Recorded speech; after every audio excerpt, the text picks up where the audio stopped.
How's it going, everybody? This is Lou Shiva with Worldwide Corals, and I'm here at ReefCo in New Jersey. My first time ever visiting a fish store in New Jersey. Glad to come to ReefCo, providing New Jersey quality design service, fish and aquaculture corals. So come on inside, and we're gonna meet the owner, Brian. He's gonna show us around. Follow me. Okay, here we are. We're inside now. I'm here with Brian Dunleavy. He's the owner of ReefCo. Brian, how are you? Hey Lou, good. How are you? Good, nice to see you. Thanks for coming. You're welcome. I think I've known you for about 8 or 9 years now. I met you at the first ReefApalooza in New York. Yep. We're here in front of your display tank. Can you tell me a little bit about what's going on in here? What kind of corals you like to keep in here, and what was your inspiration for the rock work? It's pretty neat how you set it all up. Thanks. You're welcome. This side of the tank has been up for maybe about a year. Over here, these jawbreakers get a lot of attention. The lights just started coming on, so they're not totally open yet. Yeah. Maybe in another 10 minutes or so, this whole rock will be covered. This amazeballs always gets a ton of attention. It opens up probably close to the size of a small basketball. And then this side, we had a ton of zoanthids and pallies. They were just going crazy. So about a month ago, we removed them all, put in some Gonopora and some high-end SPS. This is great, man. This is what a real mixed reef should look like, you know. And I can kind of see that where you're going with it. And I love the rock work, and I've seen some fish in here. Can you tell me what do you have? I see a tang, a naso. Yeah, we have a naso, 3 yellow tangs. There's actually a mated pair of candy basslets. You can see them right there. Wow. That they've been in there Beautiful. for about 4 or 5 years. So as we've redone it over the years, they've been in there the whole time. There's a couple blotchy anthias in there too, which I believe are a pair. The one is massive and the other one just stays short and fat. Yeah, like the blotchy Barbonius anthias. Yeah. Yeah, they're one of my favorite fish. Yeah, same they're here. beautiful. You need to check those out if you get a chance at your local fish store, or if any of your friends have them. They're a must-see fish for sure. Yeah. So what are you running as far as equipment on here? What kind of lighting do you have? So in here we have Gen 4 Radions. These are the only lights in here that we haven't upgraded. Okay. And then T5s. The T5s run for about 3 hours a day, and then the Radions for about 8 hours of peak. Yeah. Do you have it at 100% on the Radions? They are at 100%. Yeah. Well, they're working well, that's for sure. And what are you doing for filtration on here? For filtration, we keep it pretty simple throughout the store. We do tide-line sumps and reef octopus skimmers. Right. This one has a algae scrubber on it. We just use that little card to scrape it clean once a week or so. Right. Other than that, we do 2-part dosing with ESV. Okay. We love the ESV and the Trident. We have a Trident on every system here, individual systems. And this is the only one that has a UV on it. Have you felt the Trident made a big difference on the whole system when you put it on? To me, the Trident has been a game changer. Yeah. Just being able to remotely adjust the dosing pumps has been huge for us. Yeah. Because I could be sitting anywhere, as long as I have a computer or a phone, I can say, all right, we want to keep the alk around 8. We could really dial it in, and I don't rely on the Trident controlled dosing, but I could just make small tweaks to the dosing pumps remotely, and it just allowed us to, on top of manually testing, just really fine-tune it. Fine-tune it. Yeah, I mean, you know, I've noticed that a lot of tanks in this area do have those. In Florida, we're using them a lot too. One thing you mentioned, you use the ESV, which is a fantastic product, but it's kind of cool to see a lot of people in New York and New Jersey, a lot of stores and hobbyists, they're using the ESV. Yeah. For sure. I know Bob Starks is kind of local, the owner and creator of ESV. Right. So it's kind of cool you have someone local that can provide this for you guys over here. Now, I know I've seen your service van outside. I know you do service and installations. Do you guys do a lot of Neptune systems on the installations? We do. We've been a platinum dealer for Neptune for years now. We put controllers on almost every system. And it's funny you bring it up, because last night, once we got back from ReefApalooza, I started getting heartbeat alerts, and one of our clients lost connection. And that could happen sometimes. So I reached out to the customer to see, did he lose power? He was away on vacation, but he was able to see that he had not lost power. So I said, do you mind if I come and stop by? And I got there at about 10:30 at night, and the tank is on a GFI, and the GFI actually tripped. So he's not going to be home for a whole week, and something told me I just need to go there. Aside from the alert, which, you know, sometimes you could get a false alarm, but in this case it was not a false alarm. And the Neptune actually saved the guy's entire system. Wow. So, yeah. That's a strong something that can save your whole system. Yeah. I mean, especially when you're away, anything could happen in a whole week. You know, temperature could have spiked. I mean, you could have a crash. Fish could have started dying off. Yeah. All his corals could have died. Oh, yeah. So, I mean, kudos for you for having that on your system for your customers and for your store as well. As far as flow goes, what are you running on for flow? Pretty much throughout the store, you'll see that we use MP40s. They're just a great pump, easy to clean. Yeah. They provide a ton of flow. You know, it's funny, like I remember going back to the first time I ever seen one of the MP40s in person. And I really thought that thing was like going through the glass. I didn't really know much about it. Yeah. I was like, what the heck is that? And I was like, is that through the glass? Yeah. But it's that magnetic, you know, propeller system that they have there that they perfected over the years. Right. It is second to none. I mean, with the controllability that they have and the flow that they can create and the randomality, yeah, you're going to get as close to the real ocean as you can with these kind of pumps and power heads. Absolutely. Yep. Are you also running Ecotech return pumps? Yeah, there's L2s on most of the systems here. Nice. So very similar, we're doing that in Florida, which is cool. So it goes to show that Ecotech's actually breaching everywhere, you know, for sure. You know, we're seeing a common thing on everybody's system is that they're using a lot of the Ecotech products, which is great. Also Neptune as well. So kudos to those companies for sure. So all of these tanks are built by Planet Aquariums. Great company for sure. Yeah, they're about 100 gallons each, and each of the two tanks is on an individual system. It could be a little bit of a hassle sometimes when it comes to water changes and maintaining chemistry, but at the same time it just allows us to split things up and make sure that if we're having an issue over here, it's not necessarily the case over there. Smart thinking for sure. Are you running all the parameters pretty much the same on all the systems? Yeah, we do. Yeah.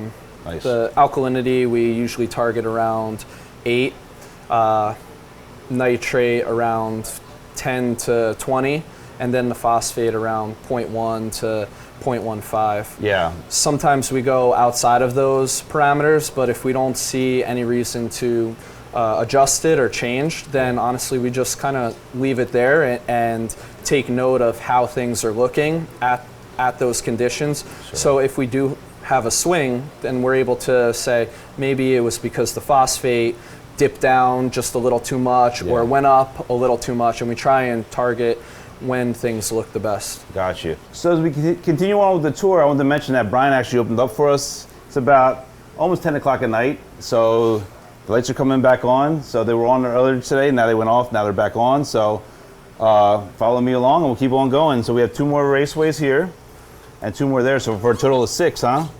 6, plus we have the other frag tank over there as well. Just like the show tank, we do the same thing. We have tide line sumps, reef octopus skimmers, tridents, doses, and individual apexes on everything. Yes. Initially, we had one apex powering everything, but if for some reason that brain went down, we lose everything. So now we just have it one on each system. What are you feeding? We feed a mixture of foods. We do LRS, the Reef Frenzy. We feed that pretty heavy. PE mysis, Hikari mysis, rods food, and American Reef HPD. Okay. So kind of the theme here is kind of mixing it up for you, right?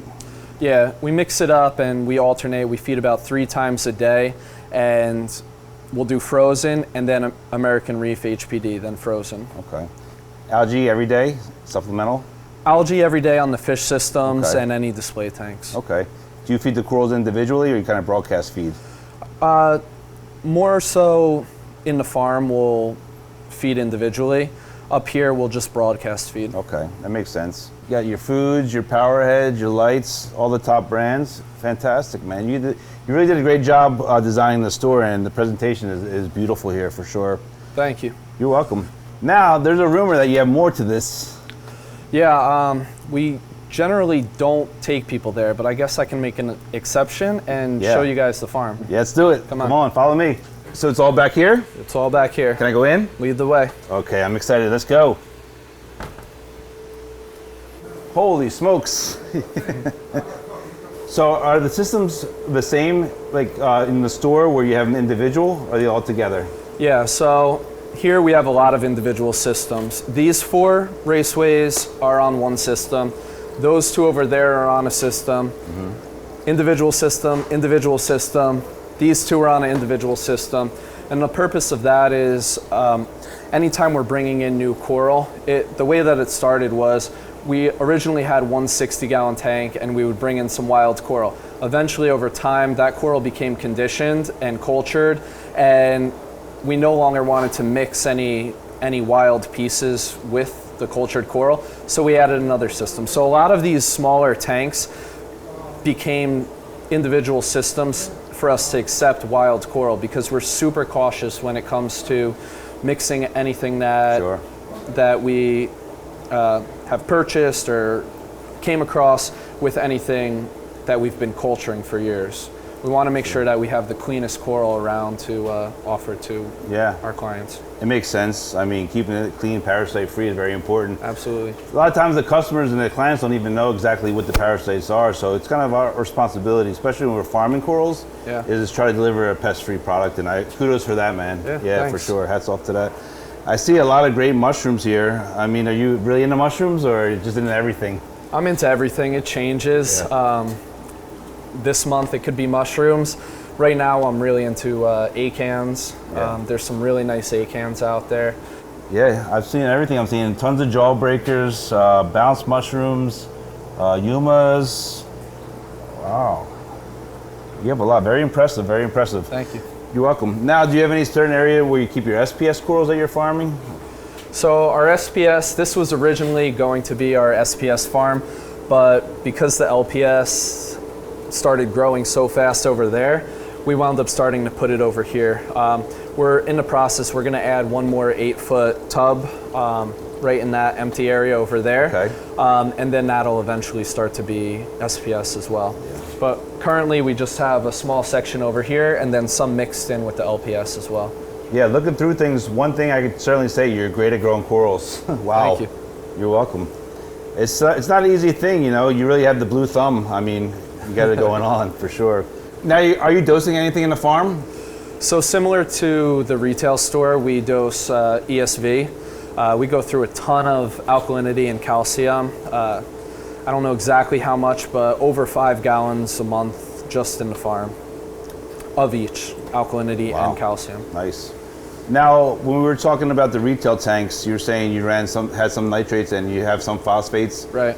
I found that to be the best balance too. I mean, real sterile systems don't grow the best corals, you know. You want them to be clean, but not too sterile, right? Yeah, exactly. As you know, years ago, everybody wanted to have as low nutrients as possible. Zero, yeah. Yeah, everybody would chase those numbers, try and keep them zero. But now everybody's kind of gotten to the point where you try and have a decent amount of nitrate and phosphate, and that's how you're going to really bring out those darker, deeper colors and also get the fleshy tissue and growth that everybody wants. Yeah. Every tank I walk through is very rich and they're very healthy corals. So thanks. Really liking what I'm seeing. Do you do water changes? We do water changes. Every other week, sometimes weekly, it depends. We'll do small water changes. Mainly to remove detritus. So we'll actually lift up every rack, clean out underneath the racks, siphon out detritus, and remove empty snail shells. I find that the snails, once they run out of algae or food, they just can't turn themselves right side up. When those snails are in there dying or decomposing, that actually causes more problems for the corals than any nitrates or phosphates. I think it's just breaking down, and when you pull those out, I don't have to tell you, that smell is awful. Now I see a lot of different fish here in the farm. Are these fish for the tanks, or do you sell these fish that are in the farm? So these fish are, they serve a purpose. They help keep the tanks clean. Most of the fish are going to be like algae grazers. There's a ton of yellow tangs. When yellow tangs when the collection became restricted, we just kept all the yellow tanks that we could. They're such great algae consumers. Can't beat them. They keep the racks spotless. Something about them, it's just, they seem like they do a better job than any of the other zebrasomas in my experience. Yeah, for sure. So each tub probably has like 3 or 4 yellow tangs, and then various other fish, cardinal fish, foxface, even some clownfish. These fish they're here to serve a purpose, but they're also my pets too.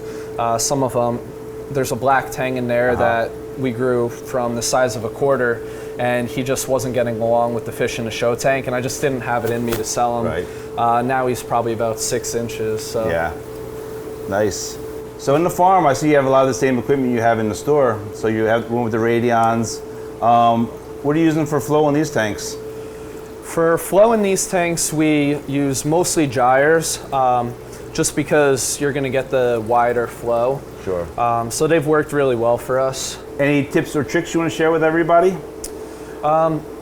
Any tips? I would say just try and be as consistent as possible. You notice a theme throughout. We use a lot of the same lights, a lot of the same pumps. We maintain a lot of the same water parameters. So consistency is really the key. And also I would say keeping your hands out of the tank. Sure. Once we got originally we used to grow a lot of the coral in the backs of our retail tanks, and we noticed as the store started growing and we're selling more coral because we're building up our customers, we noticed the corals weren't quite growing as fast as they were. And now that we have a dedicated farm for growing coral, we don't have to have our hands in the tanks constantly. We're not putting new stuff in all the time. We have separate systems for incoming coral, and that's just been a game changer. I feel like as you're adding stuff and having your hands in the tanks, you deal with more like bacterial infections and I agree. things like that. Do you sell online? We do sell online on our website. Okay. What's the website? ReefCoAquariums.com. Okay, same name as the store. Yep. Okay. And your service and maintenance company is the same name? Yeah. Okay. ReefCo Aquariums or ReefCo Aquarium Service. It was originally started as just a service company back in 2012. And then about 6 years ago is when we started the retail store. And then about 2 years ago, the farm.